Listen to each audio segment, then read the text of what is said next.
네, 안녕하십니까. 오토다이리 오종훈입니다. 오늘 준비한 차 폭스바겐의 신형 파사트 GT입니다. 유럽형 8세대 파사트 GT의 부분 변경 모델인데요. 스마트 비즈니스 세단으로 폭스바겐은 이 차를 소개를 하고 있습니다. 얼마나 스마트한 차인지 직접 시승을 통해서 만나보도록 하죠. 2.0 디젤 엔진과 7단 DCT로 파워트레인을 구성을 해서 190마력의 최고 출력을 내고 있습니다. 이런 파워트레인을 중심으로 한 동력 성능보다도 신형 파사트 GT는 여러가지 최첨단 주행보조 장비들, 디지털 기술들이 대거 적용되어 있어서 좀 더 색다른 맛을 느낄 수 있지 않을까 싶습니다. IQ 라이트 기술을 적용한 헤드램프가 대표적이죠. LED 매트릭스 기술이 적용되어 있어서 좀 더 똑똑하게 능동적으로 대응하는 헤드램프를 적용을 하고 있습니다. 상향등을 조절을 하고요.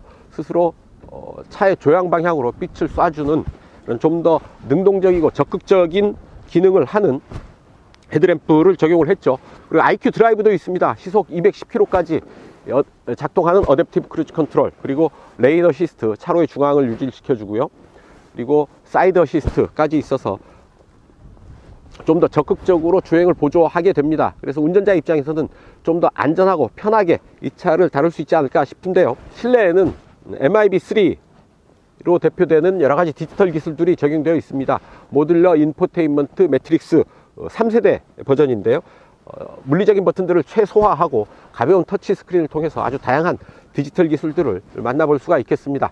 모두 3가지 트림으로 판매가 되는데요. 시승하는 모델은 프레스티지 4모션 트림입니다. 판매 가격은 5,390만원이고요. 엔트리 트림, 가장 낮은 트림은 4,490만원에 시작이 됩니다. 자, 스마트 비즈니스 세단 신형 파사트 GT 과연 어떤 느낌을 줄지요? 직접 시승을 통해서 그 느낌 여러분들과 공유해 볼까 합니다. 좋아요, 구독하기 잊지 마시고요. 오늘도 저와 함께 하시죠. 출발합니다. 네, 운전석입니다. 가로라인이 강조되어 있는 인테리어 만나보게 되는데요. 아주 단정한 그런 느낌이네요. 이런 송풍구 라인들 가로라인으로 배치되어 있죠. 그리고 대시보드도 이런 가로축을 강조한 인테리어를 적용을 하고 있습니다. 자, 센터페이시아의 모니터 9.2인치 디스커버 프로 내비게이션 모니터인데요. 센터페이시아에는 아무런 버튼이 없습니다. 물리적인 버튼을 완전히 제거를 해서 터치스크린만으로 작동을 할 수 있게 해 놓고요. 이 부분에 비상등 버튼 하나가 들어와 있는 정도죠. 이 위에 파사트라는 로고를 적어 놓고 있어서 이 차의 정체성을 드러내고 있는 거죠. 자, 계기판 10.25인치 디지털 콕핏으로 구성되어 있습니다. 아주 다양한 모습으로 바꿔볼 수가 있는데요. 자, 내비게이션을 꽉 채우거나 이런 정보 표시창을 분할해서 보여주거나 전통적인 원형 계기판으로 볼 수 있거나 몇 개의 조건 중에서 선택을 해서 볼 수가 있습니다. 그리고 계기판에는 여러가지 정보들이 올라오는데요. 오디오 정보들 이렇게 선곡을 해서 볼 수가 있고요. 자, 휴대폰을 연결을 할 수가 있습니다. 잠시 후에 연결을 해보죠. 레인 어시스트는 차선 이탈 방지 장치죠. 그리고 트래블 어시스트는 어댑티브 크루즈 컨트롤이라고 보시면 되겠습니다. 연료 소비량 같은 이런 주행 데이터들 트립미터로 볼 수가 있고요. 주행 보조 시스템, 그리고 사이드 어시스트, 레인 트래픽 경고, 프론트 어시스트, 전방 추돌 방지 시스템이죠. 이런 부분들 볼 수가 있을 테고요. 그다음에 내비게이션 이렇게 확대 축소해서 볼 수가 있겠습니다. 자, 스티어링 휠은 하나, 둘, 2.8회전 정도 하는데요. 아랫부분이 살짝 깎인 D컷 스티어링 휠이죠. 스티어링 휠에 패들 시프트가 들어와 있죠. 왼쪽에 시프트 다운, 오른쪽은 시프트 업. 패들 시프트를 통해서 변속기를 조작을 할 수도 있겠습니다. 스티어링 휠 왼편에는 주행 보조 시스템을 컨트롤하는 버튼들이 들어와 있고요. 오른쪽에는 계기판 기능들을 선택하고 스티어링 휠 열선, 음성 명령, 그리고 계기판 뷰를 선택해서 볼 수 있는 버튼 이렇게 들어와 있습니다. 음성 명령 볼까요? 버튼을 눌러서 작동을 해도 되지만 목소리로도 활성화 시킬 수가 있습니다. 안녕 폭스바겐, 최근 목적지 라인 번호를 말씀해 주세요. 첫 번째 라인 1, 지하철 2호선 교대역. 이 목적지를 경유지로 추가합니다. 예. 경유지가 추가됩니다. 네, 이렇게 음성 명령으로 목적지 설정을 할 수가 있고요. 아주 부드럽게 화면 전환이 이루어지네요. 자, 내비게이션. 이 내비게이션은 폭스바겐 독일 본사가 개발한 한국형 내비게이션이라고 합니다. 이렇게 손가락을 이용을 해서 마치 핸드폰 화면 다루듯이 이렇게 화면 조작을 할 수가 있죠. 그리고 손동작이 가능합니다. 손동작을 인식을 하기 때문에 좀 더 편하게 다룰 수 있을 것 같고요. 운전자 보조 시스템. 자, IQ 드라이브라는 이름으로 들어온 어댑티브 크루즈 컨트롤, 어텐션 어시스트, 사이드 어시스트, 그리고 프론트 어시스트, 이런 기능들이 들어와 있는 겁니다. 자, 그 다음에 미디어 소스, AM, FM, 넷미디어, 블루투스까지 연결이 되죠. 잠시 후에 연결을 해 보도록 하고요. 앱 커넥트, 안드로이드 오토, 애플 카플레이, 미러링크에 대응을 합니다. 다음에 차량과 관련해서는 몇 개의 기능을 볼 수가 있는데요. 싱크블루 트레이너입니다. 싱크블루, 이렇게 여러가지 운전 상황에서 운전자가 어떻게 운전을 하면 될지 가이드 해주는 이런 텍스트 가이드도 들어와 있고요. 편안한 주행을 할 때는 이렇게 해라, 변속은 적시에, 주유는 더 나중에, 아무 조작 없이 주행 상태 유지, 안락함은 증가, 연비는 감소, 에코 주행을 할 수 있는 여러가지 주행 기술들, 요령들 알려주고 있는 거고요. 싱크블루 트레이너는 이렇게 경제 운전을 유도해주는 그런 역할을 하게 되죠. 이 부분은 블루스코어입니다. 출발부터 지금까지 운전 패턴을 분석해 봤더니 100분의 69다, 69점이다 라고 평가를 해주는 거죠. 좀 더 개선의 여지가 많습니다. 좀 더 적극적으로 경제 운전을 할 필요가 있다는 얘기고요. 이 가운데 부분은 그래프입니다. 완전히 경제 운전이 제대로 될 경우에 그래프 하나하나가 꽉 차게 되죠. 이렇게 이빨이 빠진 듯한 부분들에서는 연비 운전이 제대로 되지 않았다라는 걸 보여주고 있는 거죠. 출발부터의 연비, 연료 소비량 이렇게 보여주고 있습니다. 자, 연료 소비량에 차지하는 비중, 스티어링 휠 히터도 이만큼의 연료를 소모를 했고요. 리어 시트 히터, 좌측 시트 히터, 이런 정도의 연료 소비를 했다라는 부분들 얘기해 주고 있습니다. 자, 디지털 콕핏 보시면 자동으로 하게 되면 왼쪽은 가속 상태, 오른쪽은 주행 시간, 출발부터의 주행 시간 보여주게 되고요. 그리고 클래식을 하게 되면 전통적인 형태의 계기판 보여주죠. 이렇게 몇 개의 예 중에서 선택을 할 수도 있죠. 보기 1, 보기 2, 보기 3. 그래서 내가 필요한 정보가 뜨는 그런 계기판 형태를 선택을 해서 보면 되겠습니다. 저는 뭐 그냥 클래식 선택하는 게 낫겠다 싶고요. 자, 그리고요, 음향, 이렇게 트래블, 미들, 베이스 음향을 조절할 수가 있고, 이퀄라이저도 조절을 할 수가 있겠네요. 자, 어느 위치에 최적화된 소리를 들을래, 이 음량은 이런 디테일한 부분들의 음량도 일일이 조절을 할 수가 있습니다. 원격 에어컨 제어, 3존 클리마트로닉 시스템 적용하고 있죠. 실내를 세 부분으로 나누어서 공기를 조절을 합니다. 운전석 24.5, 조석은 좀 낮게 혹은 싱크를 하고요. 에어케어는 미세먼지와 꽃가루를 걸러내주는 에어케어 시스템이네요.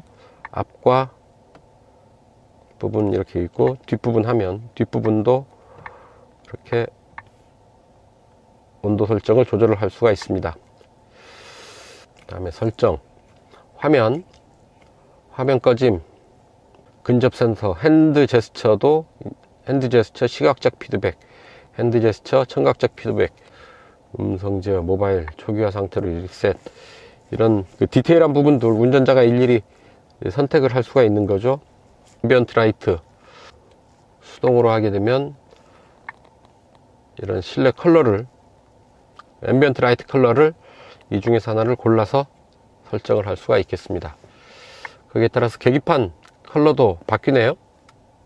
주차 보조 장치들 이렇게 설정을 할 수도 있습니다. 미러 및 와이퍼, 열기 및 닫기, 시트, 계기판, 헤드업 디스플레이. 자, 이제 스마트폰 한번 연결을 해 보죠. 앱 커넥트, 이 부분이 무선 연결이 가능합니다. 안드로이드 오토로 연결을 하면, 자, 이렇게 와서 됐습니다. 바로 연결이 됐고요. 자, 안드로이드 오토가 바로 뜹니다. 자, 이렇게 바로 카카오 앱이 뜨죠. 이제 안드로이드 오토와 연결이 됐다라는 얘기죠. 그리고 스마트폰에 있는 이런 앱들 바로바로 차와 연결해서 바로 이용을 할 수가 있는 거죠. 유선으로 연결하게 되면 좀 번거롭죠. 아무래도 거추장스럽고. 그래서 무선으로 이런 부분들 사용을 할 수 있어서 좀 더 유용하지 않을까 싶고요. 이 스마트폰은 이 부분에 딱 내려놓으면 무선 충전까지 됩니다. 그래서 핸드폰과 차와의 어떤 커넥티비티, 연결성이 좀 더 좋아졌다라고 얘기할 수가 있겠네요. 지붕에 이런 선루프 배치되어 있어서 좀 더 환하고 개방적인 실내 만끽할 수가 있을 테고요. 운전자의 몸을, 특히 옆구리를 제대로 잘 지지해주는 시트여서 차와의 밀착감, 일체감을 높이는데 큰 도움이 되는 시트입니다. 운전자가 몸의 중심을 딱 잡고 있어야 차도 제대로 중심을 딱 잡고 덜 흔들리게 조절을 할 수가 있는 겁니다.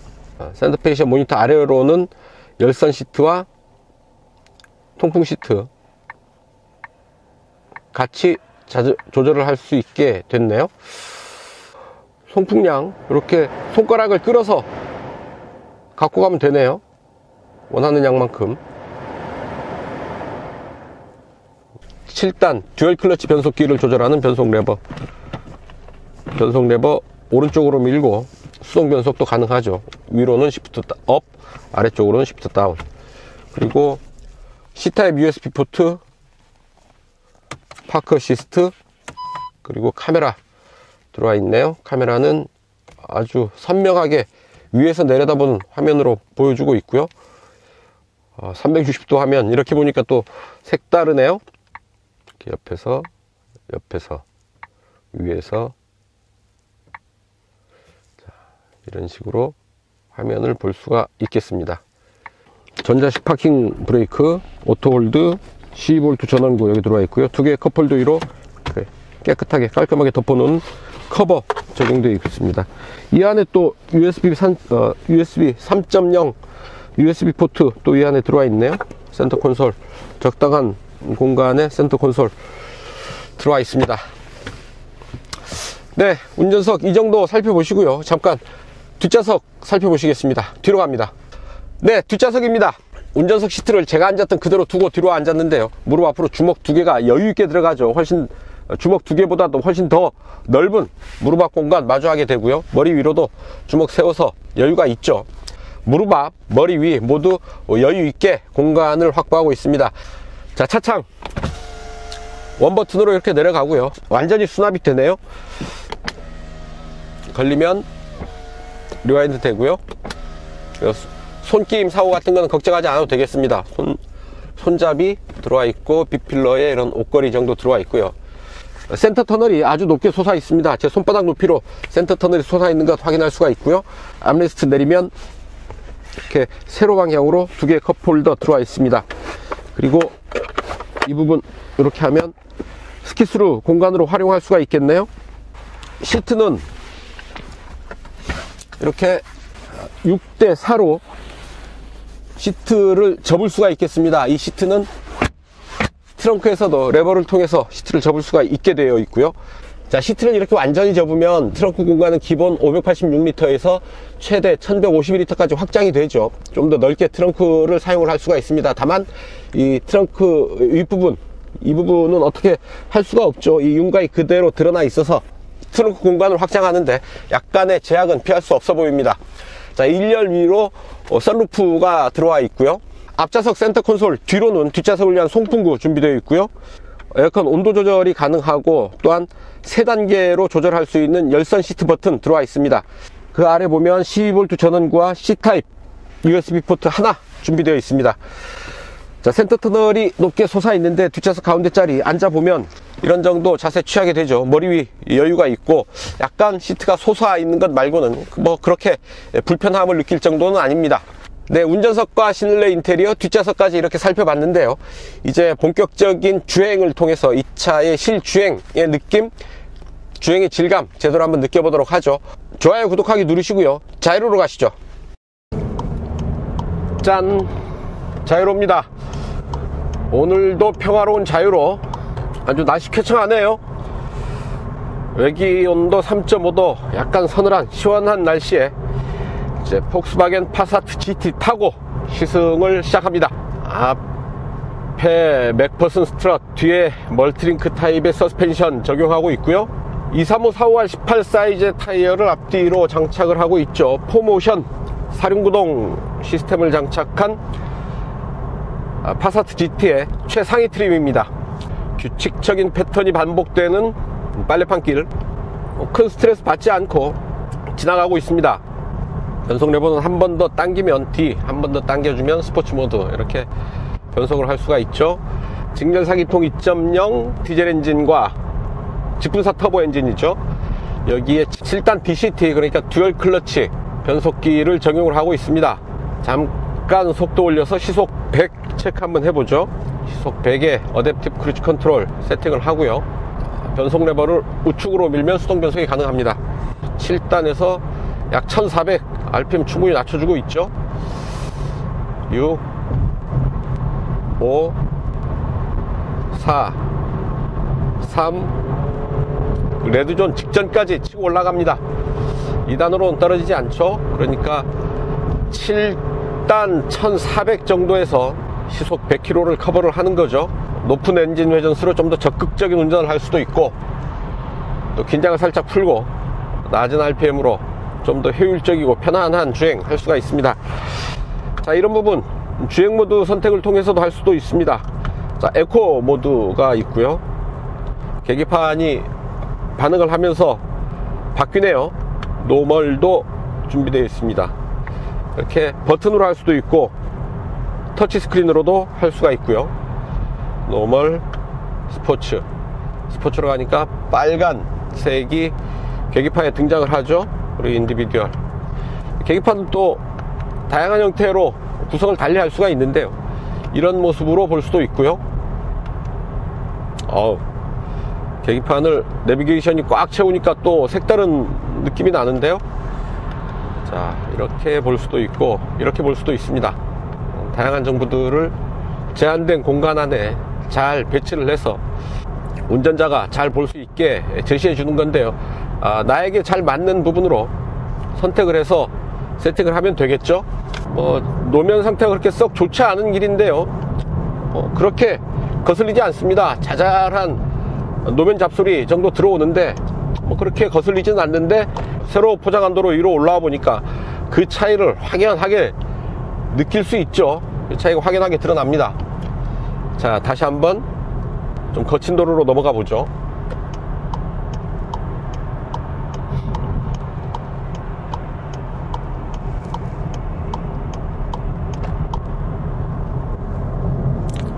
자, 좀 자글거리는 소리가 좀 더 들어오죠. 시속 210km까지 작동하는 트래블 어시스트를 포함하는 IQ 드라이브 시스템이 들어와 있습니다. 좀 더 최첨단 주행 보조 시스템인 거죠. 반자율 운전이 좀 더 높은 수준에서 가능하지 않을까 싶은데요. 한번 작동을 시켜보죠. 제한 속도 90에 맞춰봅니다. 자, 이제 오른쪽 왼쪽으로 이렇게 굽어 가는 길인데요. 자, 스티어링에서 잠깐 손을 떼봅니다. 스티어링 휠은 정전식인데요. 가볍게 스티어링 휠을 쥐고 있으면 차가 인식을 합니다. 가다가 스티어링 휠을 잡으십시오 라는 메시지가 나오면 한번 이렇게 스티어링 휠을 흔들어 줘야 되죠. 그럴 필요가 없이 그냥 가볍게 스티어링 휠에 손을 얹고 있으면 된다라는 얘기고요. 차로의 중앙을 잘 유지하면서 달리고 있습니다. 차로가 굽은 길을 갈 때는 차로의 바깥에 부딪혀서 다시 안으로 들어오는 그런 느낌인 거죠. 차로의 중앙을 정확하게 유지를 한다기보다는 이렇게 오른쪽으로 굽은 길에 왼쪽 차선을 밟을 때 다시 차를 안으로 집어넣어 주는 그런 느낌입니다. 차선에 가서 부딪혀서 다시 들어오는 느낌이랄까요. 어쨌든 아주 유연하게 차로의 중앙을 유지하는 건 아니다 싶네요. 차간거리 조절은 충분히 잘 하고 있는데요. 이를테면 앞차와의 차간거리 하나, 둘, 셋, 4단계로 차간거리는 조절이 됩니다. 차선 인식, 차선 이탈 방지 장치는 차로의 중앙을 유지하는 게 아니라 벗어나지 않도록 조향에 개입하는 그런 수준입니다. 자, 트래블 어시스트라는 기능이 있는데요. 뭐 어댑티브 크루즈 컨트롤을 포함하는 그런 기능이겠죠. 시속 210km까지 작동을 한다고 하고, 전방 카메라와 레이더 센서, 초음파 센서 등을 이용을 해서 어댑티브 크루즈 컨트롤을 활성화를 시킵니다. 차선 유지, 그러니까 레인 어시스트, 그리고 사이드 어시스트, 이런 부분까지 커버를 하는 거죠. 차의 안전을 좀 더 높은 수준에서 유지를 시키고요. 또한 운전자가 미처 챙기지 못한 빈틈들을 이렇게 주행보조 시스템들이 보조해 주면서 좀 더 안전하고 그리고 편하게 운전할 수 있도록 도와주는 거죠. 이런 부분들, 이렇게 쾌청한 날에도 좋지만, 아주 날씨 좋은 날에도 좋지만, 시야가 제대로 확보되지 않는 야간 운전, 안갯길, 빗길 뭐 이런 데에서 좀 더 유용하게 활용할 수가 있는 그런 첨단 기술들입니다. 잠깐 속도를 좀 올려 보겠습니다. 속도 충분히 빠르게 올라가고 있고요. 포모션 사륜구동 시스템 적용을 하고 있죠. 전륜구동, 차에서 만나게 되는 고속주행에서의 좀 상하 진동이 증폭되는 그런 느낌은 확연히 덜합니다. 네 바퀴가 딱 구동을 하면서 차체의 안정감을 좀 더 높은 수준에서 완성시키고 있다라는 느낌이 들고요. 엔진 소리가 살아있죠. 속도가 빨라지면 바람 소리에 엔진 사운드가 좀 묻히는 경우가 있는데요, 바람 소리와 엔진 소리가 끝까지 살아있습니다. 둘이 서로 싸우면서 혹은 서로 호흡을 맞추면서 속도를 쭉 끌어올려 가고 있는 거죠. 대단합니다. 아주 빠른 속도인데요, 차체의 진동 잘 제어되어 있고, 바람 소리와 엔진 소리 서로 지지 않고 잘 어우러지면서 고속주행의 맛을 내주고 있습니다. 확실히 사륜구동 시스템은 고속주행을 할 때, 그리고 코너링을 할 때 확실히 안정된 그런 주행 자세를 맛볼 수가 있습니다. 전륜구동에서 느낄 수 있는 약간 뒤가 불안한 느낌, 뒤가 그냥 허당으로 딸려오는 느낌, 이런 부분이 확실히 없는 거죠. 또한 사륜구동은 안전하기도 합니다. 이렇게 미끄러운 길에서 차가 제대로 움직여 줄 수 있도록 네 바퀴가 모두 구동을 하니까요, 만에 하나 뭐 한두 바퀴가 헛돌아서 차가 움직이지 못하는 상황이라고 할 때 두 바퀴 걸린 거예요. 전륜구동이나 후륜구동 차일 경우에 차 바퀴 두 개가 헛도는데 그게 구동바퀴다 하면 차는 꼼짝달싹 못하는 거죠. 이를테면 눈길 오르막에서의 후륜구동 차를 생각해 보시면 되겠죠. 하지만 사륜구동 차는 적어도 두 바퀴가 헛돈다고 해도 나머지 두 바퀴가 구를 수 있는 거죠. 최악의 경우에 세 바퀴가 모두 헛돈다고 해도 나머지 한 바퀴가 살아있으면 어떻게든 움직이면서 그 힘든 순간을 빠져나올 수 있다라는 얘기거든요. 뭐 사륜구동이 꼭 오프로드에서만 유용한 건 아닙니다. 온로드에서도 여러 가지 주행 상황에서 사륜구동이 진가를 발휘하는 부분이 분명히 있습니다. 스티어링 휠은 속도 감흥식이죠. 저속에서는 가볍고요, 속도를 높여가면 적당히 무거워지면서 정확한 조향을 보조해주고 있습니다. 계속 수동 모드에 있었으니까 가속을 하니까 5단에서 6단으로 올려라, 뭐 이런 가이드를 해주는 거네요. 그리고 변속 레버를 밑으로 한 번 더 당기면 D, 일반 주행 모드고요. S, 스포츠 모드 한 번 더 당기면 이렇게 S 모드가 됩니다. 시야가 아주 탁 트였고요. 룸미러를 통한 후방 시야도 아주 시원합니다. 사이드미러 좋고요. 자, 시속 100입니다. 자, 하나, 둘, 셋.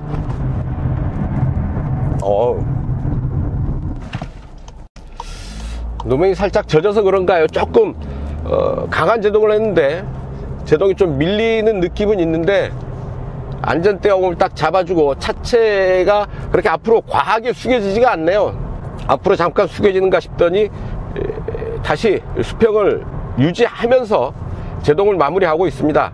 노면은 살짝 젖어 있어서 약간 제동거리가 길다라는 느낌은 들지만 크게 제동하는데 지장은 없습니다. 강한 제동 여유 있게 잘 받아내고 있습니다. 시속 100km 정도라고 한다면 이렇게 강한 제동이 그렇게 부담스러운 속도는 아니죠.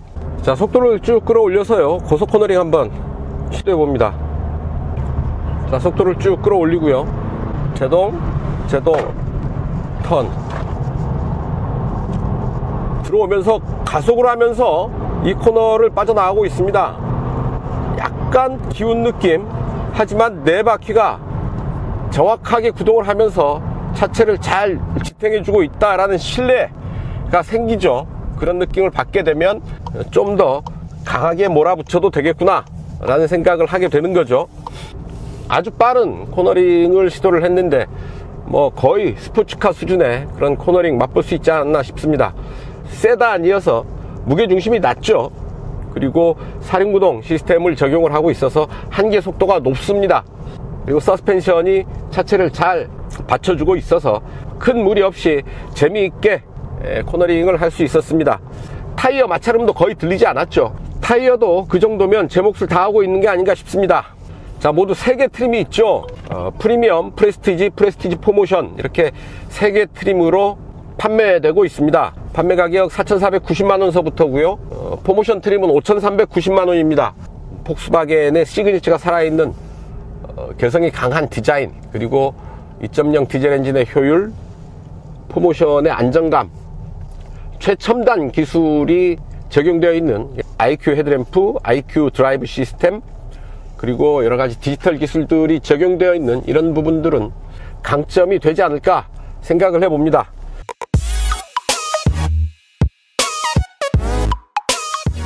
네, 시속 100km 가속 테스트 하겠습니다. 이 차의 공차 중량 1686km, 190마력, 기니까 마력당 무게비 8.86kg 정도 되는데요. 폭스바겐은 7.7초 만에 시속 100km 주파한다고 밝히고 있습니다. 실제 달려보면 어느 정도 기록을 보일지요. 일단 주행 모드 스포츠로 되어 있고요. 그리고 에어컨 끕니다. 그리고 변속 레버는 S로 가야 되겠죠. 자, 출발합니다. 하나, 둘, 셋.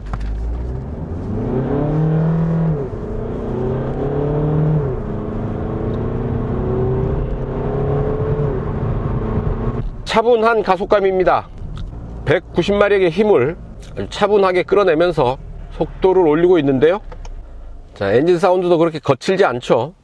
1단에서 2단으로 시프트 업될 때 약간 지체되는 느낌이 있는데요. 다시 한번 달려봅니다. 자, 출발합니다. 하나, 둘, 셋.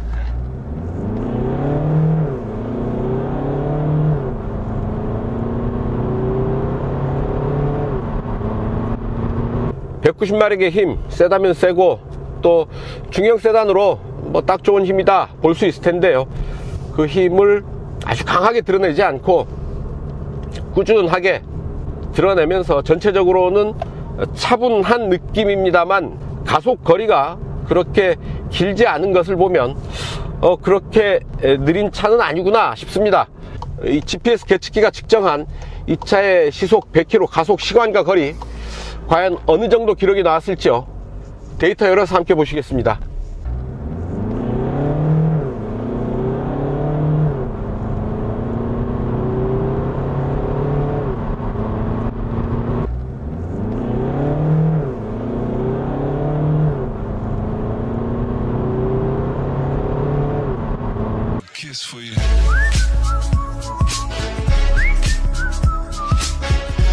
네, 연비 테스트 하겠습니다. 이곳 파주 해이리 마을을 출발해서 서울 지하철 2호선 교대역까지 약 55km 되는데요. 직접 달려가면서 이 차의 실주행 연비 체크해 보기로 하겠습니다. 이 차의 공인복합 연비는 리터당 14.0km인데요. 주행 모드를 에코로 세팅을 하고요. 에어컨 끕니다. 에어컨 끄고 설정으로 들어가서 출발부터의 주행 데이터를 리셋합니다. 그러면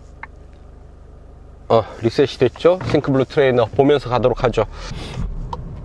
엑셀 오프 했더니 계기판에 관성주행 표시가 뜨네요. 자, 신호대기로 정지를 했습니다. 엔진이 딱 멈추죠. 실내는 아주 정막강산 조용하고 깜빡이 소리, 방향지승 소리만 유난히 크게 들리네요. 자, 출발합니다. 제시동 소리가 경쾌하죠. 디젤 엔진임을 확실히 보여주는 그런 소리가 아닐까 싶고요. 차분하게 보면서 계기판은 어떤 형태가 좋을까요? 주행거리 이게 낫네. 계기판도 좀 더 보기 쉽게 바꿔 놓고요. 이제 편안하고 차분하게 운전하면서 자유로 따라서 행주대교 북단까지 달려갑니다. 오늘도 평화로운 자유로 교통 상황 그렇게 나쁘지 않았고요. 연비 장난이 아니군요. 디젤의 효율 만날 때마다 놀라게 됩니다. 아주 차분하게 다루니까 세상 더없이 편안한 세단이네요. 자유로에서 행주대교 북단으로 빠져나가는 진출로입니다. 이곳까지의 연비 리터당 26.9 기록을 했네요. 자, 2.6톤이 넘는 몸무게를 가지고 리터당 27km에 달하는 연비를 보인다. 중형 세단이 아무리 디젤 엔진이지만 야, 대단하다 싶기도 하고 이 너무한 거 아니야 싶기도 하고요. 그만큼 효율이 높은 디젤 엔진이다 싶은 거죠. 폭스바겐 파사트 GT 2.0 TDI 엔진의 효율, 이 숫자가 얘기해주고 있는 게 아닌가 싶습니다. 자, 디젤을 살까 하이브리드를 살까, 연비 좋은 차 어떤 차가 좋을까 고민하시는 분들 많으실 텐데요. 자신의 주행 특성을 잘 파악을 해보면 내가 하이브리드가 맞는지 디젤이 맞는지를 알 수가 있죠. 고속도로나 자동차 전용도로를 이용을 해서 장거리 이동이 많으신 분들이라고 한다면 디젤 엔진이 좀 더 낫습니다. 주로 도심 주행, 교통체증 구간이 많은 구간을 지나고 도심 주행이 많은 주행 환경에 계신 소비자들이면 하이브리드가 좀 더 낫죠. 체증 구간, 중저속 구간에서 모터가 활성화될 수 있는 개연성이 더 높기 때문에 그런데요. 큰 틀에서 본다면 이제 디젤 엔진의 시대는 점점 저물고 있다라고 봐도 되겠죠. 이제 많은 브랜드들이 디젤 엔진은 더 이상 생산하지 않겠다라고 공공연하게 얘기하고 있는 게 그런 부분들 잘 얘기해주고 있는 게 아닌가 싶습니다.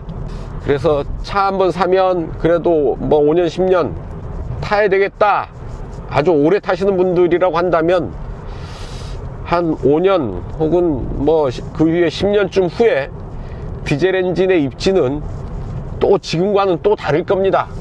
좀 더 길게 보고 차를 선택하실 때는 좀 더 심사숙고를 하셔야 되는 거 아닌가 싶은 생각이 들고요. 또 뭐 반대로 생각을 하신다면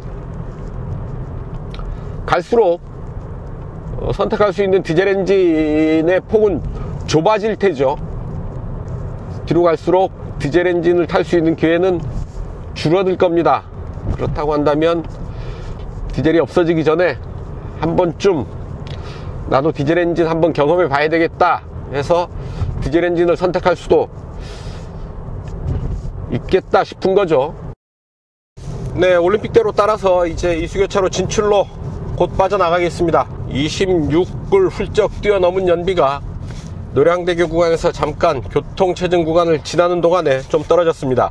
여기까지 주행거리 51km, 평균 속도 시속 55km, 주행시간 56분, 평균 연료 소비량 25.9 기록하고 있습니다.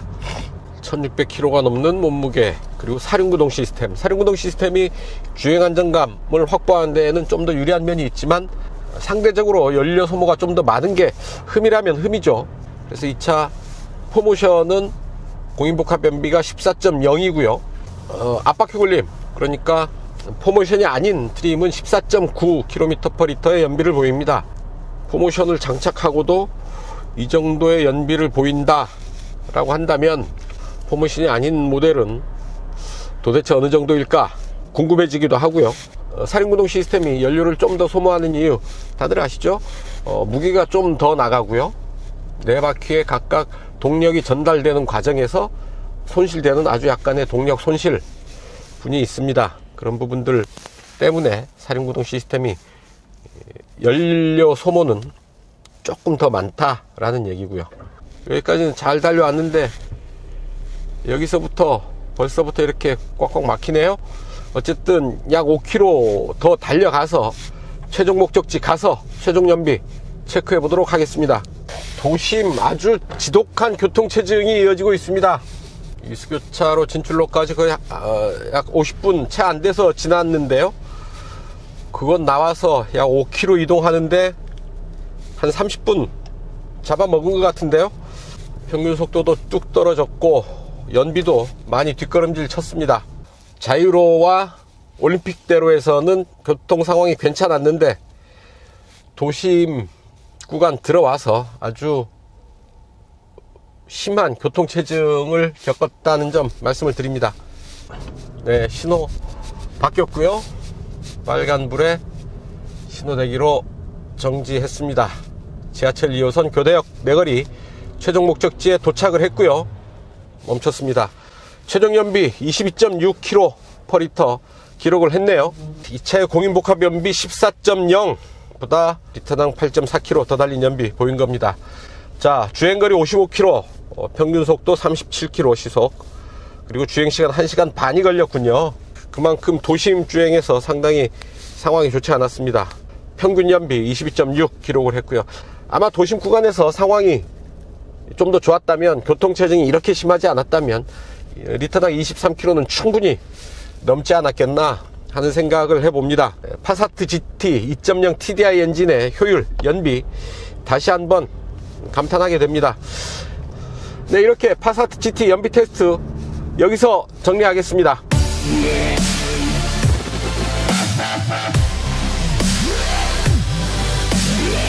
네, 단도직입입니다. 폭스바겐 파사트 GT 타면서 느꼈던 아주 사소한 불편함 몇 가지 말씀을 드릴까 하는데요. 디젤 엔진입니다. 지금 덜덜덜덜 거리는 디젤 엔진 소리가 들리시죠? 지금 공회전 상태인데요. 밖에서 들리는 이 디젤 엔진의 공회전 소리, 생각보다 좀 크지 않나, 시끄럽지 않나 하는 생각이 드는데요. 물론 실내에서는 이보다는 작게 들리죠. 또한 엔진 스톱 시스템이 있어서 이런 공회전 소리조차 들을 일이 그렇게 많은 건 아닙니다. 하지만 공회전이 될 때 들리는 소리는 제법 거슬리는 정도의 소리가 아닌가 하는 생각을 하게 되는 거죠. 또 하나, 이 센터페시아의 모니터를 둘러싸고 있는 재질들, 블랙 하이그로시 재질로 고광택 재질을 사용을 하고 있죠. 모니터와 큰 차이 없이 고급스럽게 보이는 면은 있지만 손때가 타기가 쉽죠. 관리를 잘 해줘야 됩니다. 손때나 먼지가 타기가 쉬워서 이런 고광택 재질을 사용하는 것, 소비자들로서는, 저 개인적으로는 이런 부분들이 좀 거슬린다기보다 좀 관리하기 힘들겠다라는 생각이 들더라고요. 저처럼 게으른 운전자에게는 광택 재질, 블랙 하이그로시 재질의 광이 많이 나는 고광택 재질은 아무래도 좀 부담스럽습니다. 네, 이상 폭스바겐 파사트 GT 타면서 느꼈던 아주 사소한 불편함 몇 가지 말씀드렸습니다. 네, 지금까지 폭스바겐 파사트 GT 시승을 했습니다. 190마력의 힘을 바탕으로 상당히 무난한 주행 성능 보여주고 있는데요. 때로는 그런 무난함을 뛰어넘는 고성능의 영역까지도 거침없이 달려주는 면모 만나볼 수가 있었습니다. 하지만 신형 파사트 GT에서 주목해야 될 부분은 그런 동력 성능이 아니겠죠. 좀 더 스마트해진 기술들, 그리고 최첨단 주행 보조 장비들에 좀 더 주목을 해야 될 필요가 있지 않나 싶습니다. IQ 라이트와 IQ 드라이브 시스템, 오늘 야간 주행을 할 수가 없어서 IQ 램프, IQ 라이트 시스템을 제대로 경험해 볼 수는 없었지만, IQ 드라이브 같은 경우는 상당히 높은 수준에서 주행 보조 시스템을 완성하고 있었다라는 점 확인할 수가 있었습니다. 시속 210km까지 커버하는 어댑티브 크루즈 컨트롤, 그리고 사이드 어시스트, 그리고 레인 어시스트까지 종합적으로 완성되어 있어서 운전자가 아차하고 놓치는 부분들을 아주 세심하게 디테일하게 빠짐없이 보완하고 있다라는 점 확인할 수가 있었습니다. 그만큼 운전이 안전하고 편해졌다라고 얘기할 수가 있을 테고요. 운전자의 입장에서는 차에 대한 신뢰가 그만큼 더 커진다고 할 수가 있겠죠. 인테리어에서는, 실내에서는 3세대 모듈러 인포테인먼트 매트릭스 만나볼 수가 있겠습니다. 마치 스마트폰을 쓰듯이, 태블릿을 쓰듯이 직관적으로 가볍게 편하게 사용할 수가 있었고요. 필요한 정보들을 직관적으로 불러내서 확인하고 활성화시키고 하는 부분들, 그리고 또한 디지털 콕핏 시스템의 변화무쌍한 다양한 그래픽을 통해서 지루한 운전을 좀 덜어내는 효과도 있지 않을까 싶습니다. 스마트 비즈니스 세단으로 폭스바겐은 이 차를 소개를 하고 있는데요. 스마트해졌다라는데 동의를 하지 않을 수 없겠습니다. 자, 판매 가격 4,500만원에서부터 200만 원 사이 구간에서 모두 3가지 트림으로 판매가 되고 있는데요. 이 정도라고 한다면 뭐 독일산 중형 세단으로서 참 합리적인 가격이 아닐까 하는 생각을 저는 하고 있습니다. 여러분들 생각은 어떠신지요? 네, 오늘 시승은 여기까지입니다. 지금까지 저는 오토다이리 오종훈이었습니다. 좋아요, 구독하기 누르시면 저는 물러가겠습니다. 시청해 주셔서 감사합니다.